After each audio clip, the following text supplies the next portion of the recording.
एक बार एक आरामदेह छोटा सा शहर था जहाँ एक मुतजस्सिस बिल्ला रहता था जिसका नाम विस्कर था। इसकी लंबी मूंछें थी जो कि किसी भी पुरकशिश चीज को देखकर तजस्सुस से मोह जाती।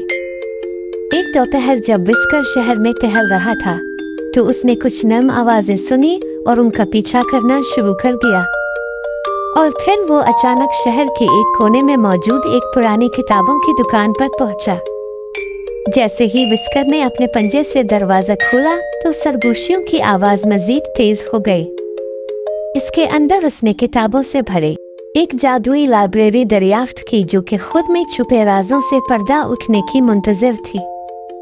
अपने तजस्सुस को रोकने से कासिर विस्कर ने एक पुरानी खाक आलूद किताब को पढ़ना शुरू कर दिया जिसका उन्वान था सरगोशी का जंगल। सफ़ों ने जादू के जंगलों, बात करने वाले जानवरों और छुपे हुए खजानों की कहानियां सुनाई। एक खास कहानी ने विस्कर की तवज्जो मबजूल की जो कि कस्बे के किनारे छुपे एक पुरस्कार बाग की कहानी थी जहां फूलों ने धुने गाएं और दरख्त कदीम हिकमत की सरगोशी करते थे। जादुई बाग को तलाश करने की जुस्तजू के साथ विस्कर पुरज़्म होकर निकला। इसने इन सरगोशियों का पीछा किया जो उसे तनवलियों और महराब वाले दरख्तों के पार ले गए। आखिरकार विस्कर को पुरस्कार बाग का दरवाजा मिल गया।